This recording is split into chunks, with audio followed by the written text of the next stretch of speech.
हमारे बैठा दीजिए। हाँ हाँ हाँ हाँ महाराज। हाँ, इस समय हम लोग जो है टाटी घाट में आए हुए हैं और टाटी घाट में कम से कम 50 महात्मा लगभग रहते हैं। यहाँ से फटिक जिला से लेकर के अनसुईया जी के बीच में लगभग 50 महात्मा रहते हैं। और उनमें क्या है कि 25 महात्माओं को तो खूब खाने पीने को भगवान खुद देता है। और 25 महात्मा ऐसे हैं कि जो न किसी भंडारे में जाते हैं, न कोई भगत उनके पास पहुंचता है और न जो है वो अपनी कुटी से छोड़कर बाहर जाते हैं। तो ऐसे जो बेचारे गरीब महात्मा हैं, वह सभी भक्तों से रिक्वेस्ट है, जब भी कभी आप लोग टाटी घाट आवें तो जो भंडारों में नहीं जाते, टाटी माने अपने स्थान कुटी छोड़कर कोई बाहर नहीं जाते हैं, उनकी सेवा जरूर करना चाहिए। और जो ऐसे संतन की सेवा करते हैं उनके बारे में लिखा है कि ऐसे संतन के दरस करे जो प्रेम लगाए, तन मन के पातक मिटे सो नर के नहीं जाए। अच्छे कुल में जन्म हो, राम नाम में प्रीति हो।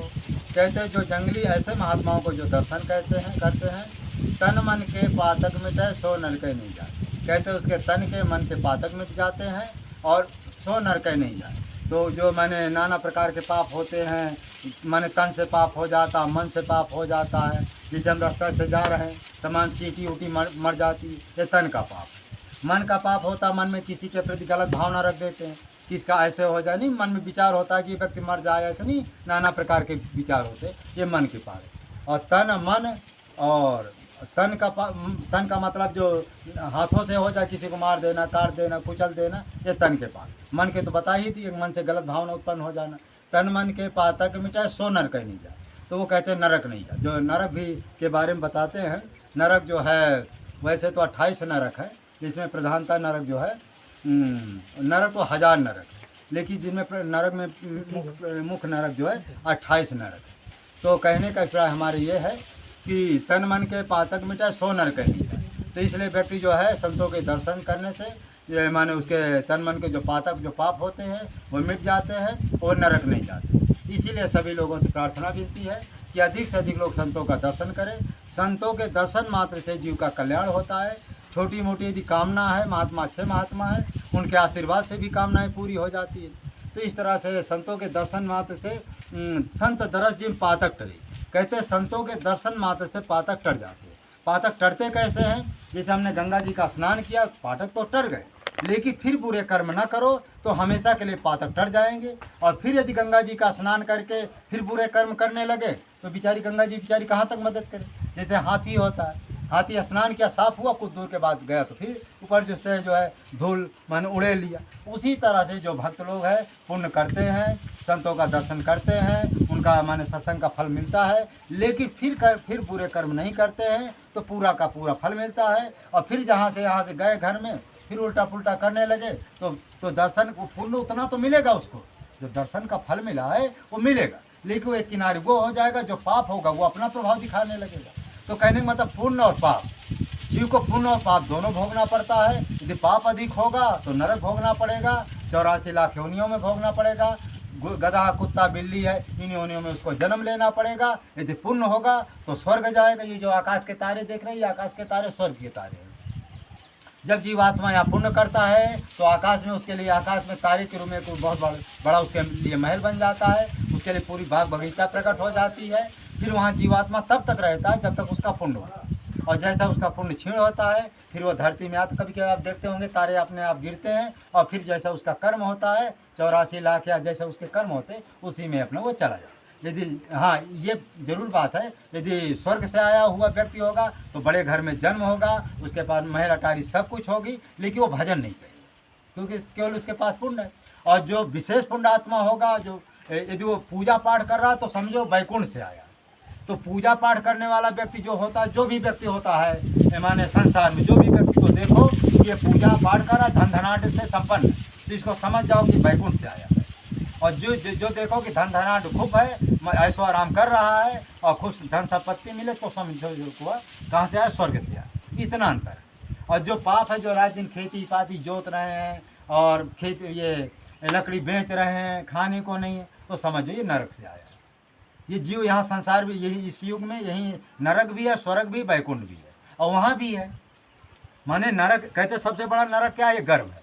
कहते जब ये जीव गर्भ में आता है तो कहते हैं कि 7 महीने तक तो उसका पिंड बनता, उसमें जीवात्मा का वास नहीं होता। जैसे वह 7वां महीने में होगा तो उसमें जीव का प्रवेश होता, और जैसे जीव का प्रवेश होता है उसमें माताएं जो है फिर वो क्या है माने वो चटर पटर खाने लगती हैं, और जैसे चटर पटर खाएंगी तो जो कीड़े होते हैं वो जो माने मल मूत्र को खाते हैं ना, वो मल भाई जब माने कोई माने मिर्चाई इत्यादि की जब चीज़ें खाएंगे तो उसमें वो माने मल में वो अपना प्रभाव रहेगा। तो जीव क्या है कि वो मल मूत्र ना खा करके वो फिर जीव को ही काटने लगता है, जो वो गर्भ में बच्चा रहेगा। इसलिए माताओं उस समय चटर पटर की ज़्यादा चीज़ खाए, मिर्चा वाली। तो माताएं क्या है कि जब 7वां महीना आ जाए उस समय ज़्यादा जो मिर्चा की चीज़ें ना खाएं। यदि वो मिर्चा की चीज़ें नहीं खाएंगे तो वो जो मन कीड़े होते हैं मलमूत्र खाकर में गुजारा करते हैं। और जब वो कीड़े क्या है कि जब माने माने मिर्चा की चीज़ खाएंगे फिर वो बच्चे को ही खाते हैं।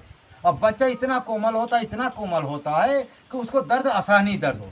फिर उस समय वो भगवान से प्रार्थना करता है कि हे प्रभु। अच्छा, उसको जब भगवान प्रार्थना करता है तो उसमें लिखा है कि भगवान उसको घर में दर्शन भी देते हैं और कहते हैं कि क्या बात। तो वो कहता है कि हे प्रभु, मैं प्रार्थना करता हूँ कि जैसे मैं संसार में जाऊँगा केवल तुम्हारा ही भजन करूँ, इसलिए किसी तरह से मुझको यह गर्भ से निकाल दो।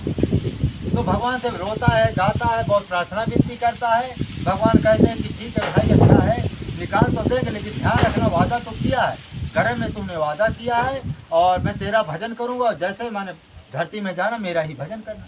लेकिन उसमें लिखा है ना कि भूम गिरा जिम ढावर पानी, जिम जी वहीं माया लपटानी। जब इस संसार में जीवात्मा आता है, माता पिता उसको दिखाते हैं, ये बाग है, बगीचा है, तेरे माता पिता है, उसको वो पुराना दृश्य भूल जाता है। अच्छा, जब वो पैदा होता है देखते हो ना काँव काँव करता है, वो काँव काँव इसलिए करता है कि वहाँ उसको भगवान के दर्शन होते हैं। और जब जीवा यहाँ आता है तो वहाँ भाई वो भगवान का आकार कैसा है? नील कमल। तो नील कमल जैसा उसका आकार है, तो वो देखता है, यहाँ कुछ दिखाई नहीं देता। यदि कोई इस तरह का कपड़ा जो बिछाए भी, उस समय कुछ बच्चों को हम देखते हैं कि कुछ कपड़ा यदि देख लेता है तो कुछ समय के लिए रोना बंद कर देता और खुश हो जाए कि लगता भगवान आने वाले। लेकिन उस समय के बाद कोई कपड़ा किसी को ज्ञान नहीं है, तो फिर जीव जो है वो जीवात्मा रोता रहता है, और फिर संसार में जहाँ गया तो फिर वहीं 84 के चक्कर में नाचता रहता है। इस तरह जीव का माने 84 का चक्कर लगा रहता है। अब रही बात है मानव धर्म और सनातन धर्म है क्या।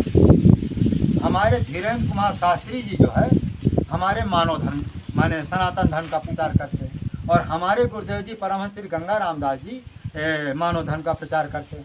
अब मानव धर्म और सनातन धर्म में अंतर क्या है कि सनातन धर्म का अर्थ होता है कि सनातन जो आदि से अंत तक हो उसको सनातन, माने जिसका अंत ना हो वो सनातन। महाराज जी, जिसका अंत ना हो वो सनातन। लेकिन अब क्या है कि सतयुग में जो है केवल एक ही जाति मानव, माने देवता थे, और देवता मानव राक्षस 3 लोग रहे। तो देवता भी उन्हीं शास्त्र ग्रंथों के अनुसार चलते थे, और जो दानव लोग थे, जो राक्षस थे, वो भी ब्रह्मा जी और विष्णु, ब्रह्मा जी और शंकर जी की पूजा करते थे। वो भी सनातन जो वेदों में लिखी हैं, लिखाए हैं मंत्र, उसका भी पालन करते थे। वो भी सनातन धर्म का प्रचार करते, माने पालन तो करते थे, लेकिन जब उनको शक्ति मिल जाती तो उदंडता भी करते थे। और जो मानव थे, जो मनुष्य थे, वो भी सनातन धर्म के अनुसार चलते, ऋषि मुनि सनातन। तो ये कब तक रहा सनातन धर्म? सतयुग रहा, द्वापर रहा, त्रेता युग तक ये सनातन धर्म भरपूर रहा। लेकिन कलयुग में क्या हुआ कि ये मुसलमानों का इस्लाम धर्म हो गया, और जैनियों का जैन धर्म हो गया, सिखों का सिख धर्म हो गया, और नाना प्रकार के पंथ हो गए। उसमें लिखा है कि नाना पंथ जगत में सब निज निज गुण गावे, सतगुरु सबका भेद बताकर सतगुरु मारे पल्ला। तो कहने सतगुरु क्या होता है कि इसका भेद क्या? तो भेद सतगुरु कहते हैं कि नाना पंथ जगत में सब निज निज गुण गावे, सबका सार बता करके सतगुरु मारे पल्ला। तो क्या हुआ, जब ये कलयुग आया तो नाना प्रकार के पंथ हो गए। अब क्या है, जो क्रिश्चियन उनको यही पता नहीं कि सनातन धर्म होता क्या है। उनसे किसी को तो उसको पता नहीं सनातन धर्म क्या है, क्योंकि उनको ज्ञान ही नहीं है। मुसलमानों से पूछो, उनको भी सनातन धर्म के बारे में कोई ज्ञान नहीं है। जैनियों से पूछो, उनको भी सनातन धर्म का ज्ञान नहीं है। सिखों का थोड़ी बहुत ज्ञान है, लेकिन उन लोगों को ज्ञान नहीं है। क्यों? किनको ज्ञान है? हिंदुओं को ज्ञान है, क्योंकि रामायण का पाठ करते हैं। तो क्या है कि केवल ये हिंदुओं को इसलिए ज्ञान है कि जो रामायण का, गीता का, भागवत का जो पढ़ते होते, उनको ज्ञान है कि सनातन धर्म क्या। सनातन का मतलब है वेदों में, ग्रंथों में, शास्त्र ग्रंथों में जो आदेश है कि किस तरह से जीवन पद्धति चलाना है, उसी का नाम है सनातन। लेकिन अब क्या है कि जो बड़े लोग हैं, जो शहरी लोग हैं, उन्हों को पता नहीं कि सनातन धर्म होता क्या है।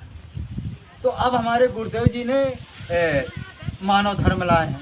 तो मानव धर्म का अर्थ क्या है कि मानव, दुनिया में एक जात है मानव, जो दुनिया में जो एक ही जात है मानव, और संसार में दो ही व्यक्ति हैं, मानव और दानव। मानव का मतलब है जो सत्य न्याय धर्म का पालन करता है वो मानव है, जो असत्य न्याय अधर्म का पालन करता है वो दानव। संसार में दो ही जात है और दानव और मानव। तो हमारे गुरुदेव जी का कहना है कि संसार में केवल कौन जाति, एक मानव जाति, हिंदू, मुसलमान, सिख, ईसाई। और इसका सूत्र क्या है मानव धर्म का? सत्य न्याय धर्म। सत्य, ऐसा व्यक्ति कोई नहीं है संसार में जिसको सत्य न चाहिए, चाहे हिंदू हो, चाहे मुसलमान हो, चाहे सिख ईसाई हो, सबको सत्य चाहिए। तो सत्य एक ऐसा चीज़ है, मुसलमान से यदि कोई कहेगा कि भाई झूठ जरा भी बोलोगे तुरंत वो कहेगा महाराज जी झूठ बोलो। सिख से कहोगे वो भी कहेगा तुरंत महाराज जी सत्य बोलो। ईसाई से भी कहोगे वो भी कहेगा महाराज जी हमसे झूठ बोल रहे। ऐसा छोटा बड़ा ऐसा कोई व्यक्ति नहीं है जिसको सत्य न चाहिए। अब न्याय की परिभाषा क्या होता है? सत्य का हम रामायण के आधार पर एक दोहा सुना रहे हैं कि सत्य मूल सब सुकृत सुहाए, वेद पुराण विदित मनु गाए। सत्य का अर्थ होता है सत्य मूल, मूल माने होता है जड़। सत्य मूल सब सुकृत सुहाए, माने सुकृत का मतलब है जो पुण्य। सभी शुभ कर्मों की जड़ क्या है? सत्य। सत्य को हमने जो मान लिया क्या है? जड़। और जो शाखा पत्तियां हैं ये क्या है? शुभ कर्म है, जैसे पूजा है, पाठ है, दान पुण्य, ये क्या है? शाखा पत्तियां, शुभ कर्म। तो जब तक हम जो है शाखा पत्तियों में खूब माने पानी हम डालेंगे, लेकिन जब तक हम जड़ में पानी नहीं डालेंगे, ये समय ऐसा आएगा कि पूरा का पूरा पेड़ माने सूख जाए। उसी तरह से जो व्यक्ति सत्य का सेवन नहीं करते हैं, सत्य नहीं बोलते हैं, सत्य पर नहीं चलते हैं, वो कितना भी पूजा करे, पाठ करे, जप करे, तप करे, व्रत करे, उपवास करे, तीर्थाटन करे, उसका फल उसको कुछ भी नहीं मिलता। आज से हमारे पुराने लोग कहते थे कि तीर्थाटन जो व्यक्ति जाता है वो कभी झूठ नहीं बोलता, क्योंकि कहते थे कि एक झूठ बोलेगा उसका पुण्य छीड़ हो जाएगा। तो लोग, पुराने लोग कहा करते थे वो चारों धाम गए, उस व्यक्ति को लाओ पंचायत में, उससे हम निर्णय कराएं, क्योंकि तो झूठ बोलेगा नहीं। जब झूठ बोलेगा नहीं, सत्य बोलेगा कि गांव की जमीन किसकी, वो सही बता देगा, निर्णय अपने आप हो जाए। तो गांव के बुढ़े मूर्ति को लाते थे कि जो चारों तीर्थ का माने तीर्थ यात्रा किया, और वो झूठ बोलेगा, निर्णय तुरंत हो जाता था। तो अब क्या है कि लोग पाप पुण्य से डरते भी नहीं। तो ऐसा पहले लोग होते थे, इसलिए जो अच्छा हमारे गुरु जी कहना है कि जो ये अच्छा सत्य के बारे में भी और व्याख्या कर रहे हैं। कहते हैं नहीं असत्य सम पातक पुंजा, गिर सम होई की कोटि कुंजा। नहीं असत्य सम पातक पुंजा, गिर सम होई की कोटि के गुंजा। कहते हैं नहीं असत्य सम पातक पुंजा, कहते हैं कि झूठ के बराबर कोई पाप ही नहीं। अच्छा ये चीज़ और है, कहते हैं केवल जीव, दुनिया में जितने दर्शनार्थियों से प्रार्थना है कि यदि जीव केवल जीवन में सत्य बोले, सत्य बोलने वाला सीधा स्वर्ग जाने का अधिकारी हो जाता है। पूजा पाठ जब तक कुछ भी न करे, जीवन में यदि केवल सत्य बोलता है तब भी वो स्वर्ग जाने का अधिकारी है। इतना सत्य की महिमा है। और क्या है कि नहीं असत्य सम पातक पुंजा, कहते हैं कि असत्य के समान कोई संसार में कोई पाप नहीं है और सत्य के समान कोई पुण्य नहीं है। और कैसे है? नहीं असत्य सम पातक पुंजा, गिर सम होई की कोटि गुंजा। माने कहते हैं घुंघचियों, छोटी छोटी घुंघचियों को इकट्ठा कितना भी किया जाए वो पहाड़ के बराबर नहीं हो सकता। तो क्या है कि जो झूठ बोलता है वो पहाड़ के समान है, और जो छोटे मोटे जो पाप होते हैं वो घुंघची के समान है। तो माने एक कोई झूठ बोलता है तो हजार माने छोटे छोटे जो पाप है, हजार माने पापों के बराबर एक झूठ। इतना झूठ की महिमा। एक महात्मा जी थे, वहाँ जा रहे थे, गंगा जी माने जंगल में बैठे थे बेचारे, और क्या हुआ कि वहीं से गाय जा रही थी, कसाई लोग जा रहे थे, और उसका नियम था कि हम झूठ नहीं बोलेंगे। अब कसाई लोगों ने पूछा कि महाराज जी गाय किधर गई? तो उसके मन में आया कि यदि ये लोग कसाई हैं, इससे यदि हम सही सही बता दें तो गाय की हत्या कर डालेंगे, तो पाप महाराज जी हमको भी लगेगा। तो उसने झूठ बोला, कहा है गाय इधर गई थी, बता दिया इधर गई गाय, उल्टा। अब देखो जब इधर गाय किधर गई, इधर गई, मन उल्टा गई, बता दिया उल्टा, दूसरी जगह बता दी। अब गाय की रक्षा हुई, लेकिन महात्मा झूठ तो जरूर बोले, लेकिन वो झूठ जो सत्य में महाराज परिवर्तित हो गए। और जैसे सत्य में परिवर्तित हुआ, वो कसाई के जाने के बाद फिर भगवान प्रकट हो गए उनके साथ। एकाएक इतना पुण्य बढ़ा, इतना पुण्य बढ़ा, भाई फिर भगवान गाय के रक्षक है और गीता के ही वो पाठ करता था, तो तुरंत इतना पुण्य बढ़ा कि फिर भगवान के देखो उसको दर्शन। तो ऐसा कभी ऐसी स्थिति आवे तो वहाँ झूठ बोलने में कोई दोष नहीं है। 5 जगह तो ऐसे भी लोग बताते हैं, उनका शुक्राचार्य जी की वाणी है कि 5 जगह झूठ बोलने पाप नहीं लगता। कहाँ कहाँ? एक तो पहले किसी की जीविका जाती, जैसे कहीं नौकरी पेशा किसी का लगा हो और एक तुम्हारी झूठ बोलने से उसकी जीविका बच जाए तो वहाँ झूठ बोलने पर पाप नहीं लगता। दूसरी जगह किसी कन्या की शादी ना हो रही है, वहाँ झूठ बोलने पर दोष नहीं लगता, क्योंकि उस कन्या की शादी हो जाएगी, तुम्हारी एक झूठ से उस कन्या की शादी हो रही है तो वहाँ भी झूठ नहीं। और तीसरा झूठ क्या है, कहीं हंसाई मजाक में कोई बेचारा बहुत दुखी है, परेशान है, कोई मजाक में नहीं लोग झूठ बोल दे, एक आपके झूठ बोलने पर उसका जीवन माने बदल जाए, माने उसका जीवन सुखी हो जाए। तो ऐसे कहीं माने उसका जीवन माने जो रो रहा है वो हंसने लगे। और एक तो इस तरह से 5 जगह है, तो 5 जगह कहते हैं झूठ बोलने पर दोष नहीं लगता, वैसे झूठ नहीं बोलना। और फिर कहते हैं धर्म नहीं असत्य सम पावो, धर्म न दूसर सत्य समाना, आगम निगम पुराण बखाना। कहते हैं कि सत्य के समान संसार में कोई धर्म नहीं है। और कहते हैं आगम निगम पुराण बखान, आगम माने पुराणों में वेदों में ऐसा बखान किया गया है कि संसार में जो है कि जो है सत्य की सभी ने प्रशंसा किया है कि सत्य माने सत्य के समान कोई संसार में कोई धर्म नहीं। इसलिए हर व्यक्ति से प्रार्थना है कि अधिक से अधिक लोग जो है सत्य बोलने का प्रयास करें, और जो जितना अधिक सत्य बोलेगा उसके लिए स्वर्ग का दरवाज़ा उतना अधिक खुला हुआ है, जो जितना अधिक झूठ बोलेगा उसके लिए उतना ही नरक का दरवाज़ा खुला हुआ है। इसलिए अधिक से अधिक लोग सत्य बोलें। अब रही बात है न्याय की व्याख्या क्या है। न्याय उसे कहते हैं कि जैसे गांव में जो है कोई किसी की ज़मीन ले लिया और ज़मीन कोर्ट कचहरी आप जाएंगे तो कोर्ट कचहरी का नियम है कि वहाँ 10-20 साल तक तो मुकदमा चलता है। गरीब व्यक्ति है ना, उसके पास पैसा है ना रुपया है, तो वहाँ पर जाने पर वो 10-20 बार जाएगा, जब पैसा नहीं वो अपने आप को छोड़ देगा। आजकल जो ये जज साहब और आपके जो है वकील भी घूसखोर हो गए, जिनके पास पैसा उसी को माने झूठ है। अच्छा, जज को भी पता है, वकील को भी पता है, लेकिन नोट के बल पर जो है असत को असत माने झूठ को सत्य कर देते और सत्य को माने झूठा करते। ये दाएं बाएं का वकीलों का काम होता है। तो जिसके पास पैसा होता है उसी को वहाँ न्याय भी मिलता है। अच्छा, गांव का हर व्यक्ति जानता है कौन किसकी ज़मीन है। तो हमारे गुरुदेव जी का कहना है कि 10 लोगों का संगठन बनाओ गांव में, और जब 10 लोगों का संगठन बनाएगा सत्वादियों का, कौन किसकी ज़मीन है, गांव के लोग मिलकर उसको ज़मीन दिला देंगे। जिससे क्या होगा, वो जो कोर्ट कचहरी में जाता है तो उसका पैसा भी बचेगा, समय भी बचेगा, वही पैसा जो है घर परिवार में लगेगा। अच्छा, एक चीज़ है, जो जिसको न्याय मिलता है उस पुण्य के बल पर जो व्यक्ति न्याय दिलाता है उसके बल पर वो भी व्यक्ति जो है स्वर्ग और वैकुंठ जाने का अधिकारी। वो व्यक्ति का इतना पुण्य बढ़ता है, इतना पुण्य बढ़ता है। जैसे ये वकील है, यदि वकील जीवन में जो है सत्य और न्याय का मुकदमा ले तो ये सीधा वैकुंठ जाने का अधिकारी, लेकिन वो तो कसम ही खाएं कि हमको झूठ बोलना है। तो इसलिए वकील 5 लोगों का भी उद्धार नहीं होता है। कौन कौन है? नंबर 1 पर आते वकील, दूसरे नंबर पर आते हैं दरोगा, तीसरे नंबर पर आते हैं राजा, 3 हो गया। चौथे नंबर पर वो महंत आते हैं जो बड़े बड़े जिनके किला चलते हैं, जैसे प्रमुख माने बड़े बड़े किला का मतलब है जो बड़ी बड़ी माने वो है बड़ी बड़ी संस्था है। तो ऐसे जो महंत रोज़ हज़ारों करोड़ रुपया आता जाता है, जो बड़े बड़े मंदिर हैं, जिसको कहो मंदिर, तो जो वहाँ के महंत है यदि साधु संतों की सेवा नहीं करते हैं, गरीबों की सेवा नहीं करते हैं, गायों की सेवा नहीं करते हैं, अपने घर परिवार में देते हैं, रंडीबाजी करते, बुरे कर्म करते हैं, ऐसे जो महंत होते हैं वो भी नरक जाते हैं। वैसे तो उसमें एक दृष्टांत आता है वाल्मीकि में कि वो महंत जो कुत्ता बनते। हमारे आश्रम में एक कुत्ता था महाराज जी, वो महंत ही था। वहाँ कहाँ का महंत था वो? महाराज जी ने बताया गौरांग महाप्रभु का एक कोई मंदिर था, वही मठ का मंदिर था, उसका बहुत अच्छा नाम है, वहीं का वो महंत था। जब मर गया तो कुत्ता बना, तो महाराज जी के पीछे पीछे घूम रहा था।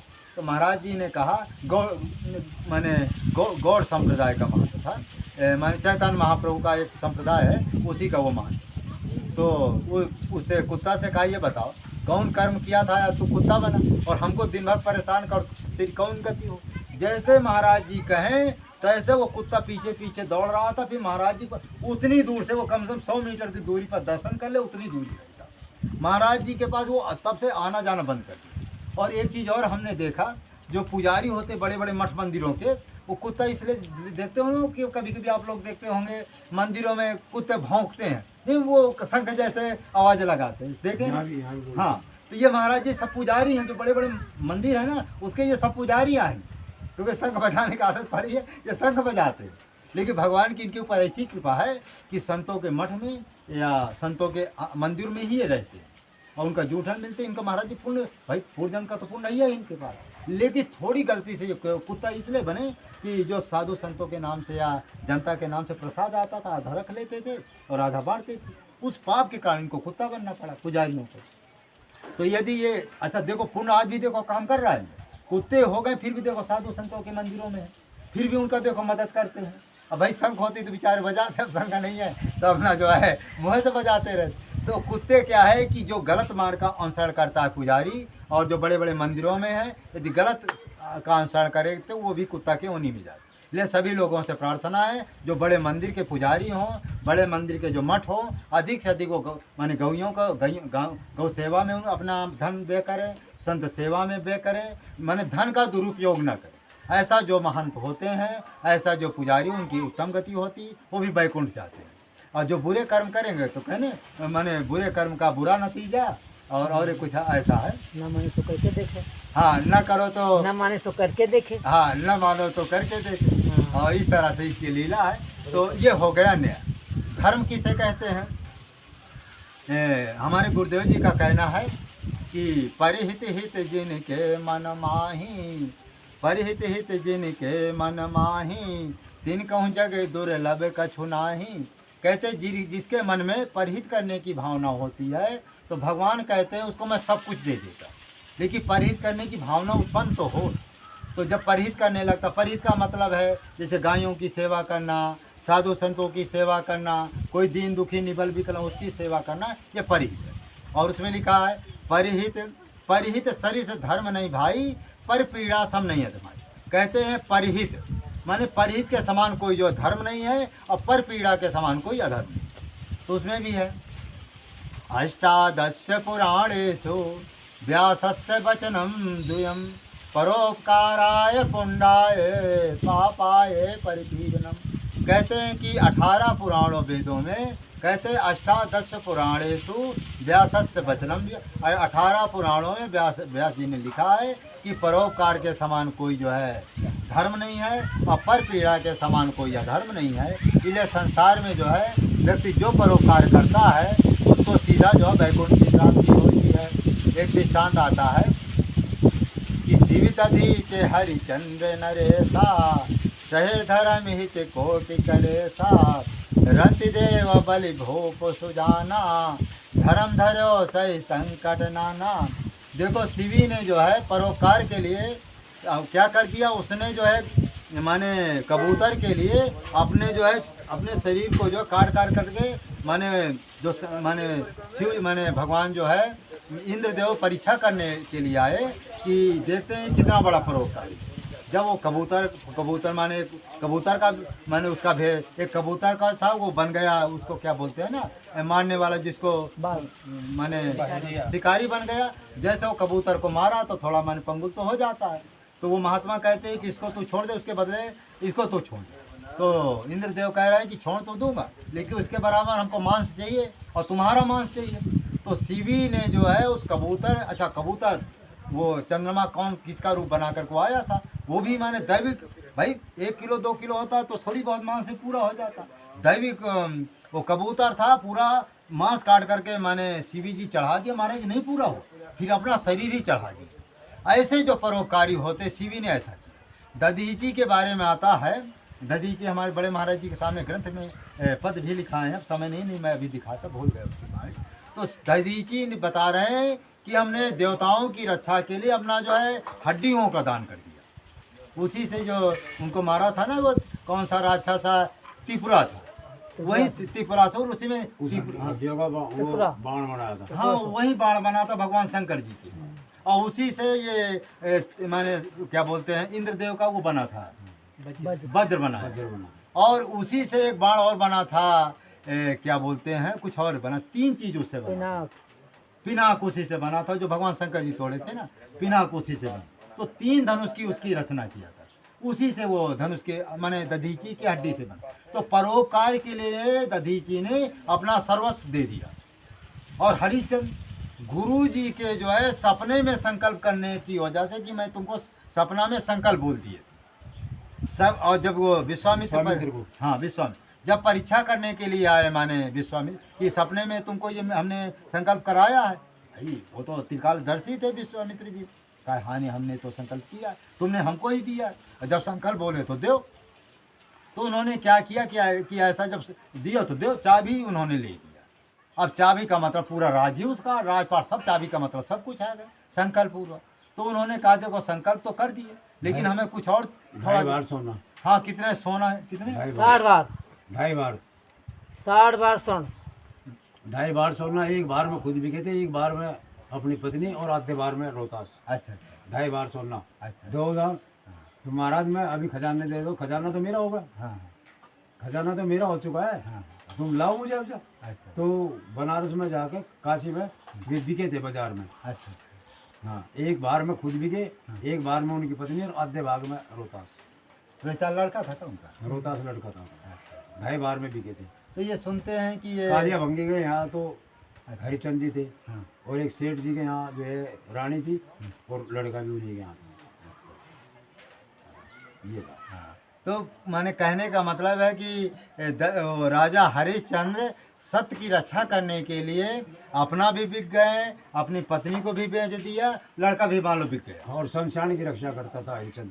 और अपने वो जब अपने को बिक गए, और मेहतर जो कालू का नाम था, कालू नाम था, काली भंगी। काली भंगी का जो है वो माने एक तरफ से नौकर बन गए। हाँ, शमशान में उसकी ड्यूटी लगा दी हरिचंद हाँ, ने। और उसका कुछ नियम था कि तुमको 2 रोटी देंगे और कपड़ा देंगे, अपना ड्यूटी करो। तो कहने का मतलब है कि लेकिन उन्होंने कहा कि सत्य को नहीं छोड़ूंगा, चाहे मेरे प्राण ही चले जाए। तो सत्य की रक्षा के लिए, परोपकार की रक्षा के लिए, धर्म की रक्षा के लिए जो है उन्होंने अपने को सर्वस्व बलिदान कर। तो ऐसे परोपकारी होते हैं, उनके लिए पूजा पाठ धर्म कर्म कुछ करें और चाहे ना करें, उनको भगवान के दर्शन भी हो जाते हैं, भगवान के धाम चले। इसीलिए हमारे गुरुदेव जी लिखे हैं कि परोपकारी धर्मात्मा बिना साधन भजन को ईश्वर को प्राप्त कर लेता है। ऐसे जो परोपकारी धर्मात्मा होते हैं वो पूजा पाठ जब तब करें और चाहे ना करें, उनको भगवान की प्राप्ति हो जाती। अच्छा, तीनों को भगवान की प्राप्ति हुई। शिवी ने जब परीक्षा किया तो तुरंत इंद्रदेव को प्रकट होना पड़ा। हाँ, दधीची ने जब परीक्षा किया तो इंद्र के साथ भगवान शंकर जी को प्रकट हो, तो उनको भी धनुष की जरूरत थी, तो भगवान शंकर जी को प्रकट। और जब राजा हरिचंद्र की परीक्षा हुआ तो महाराज जी कहते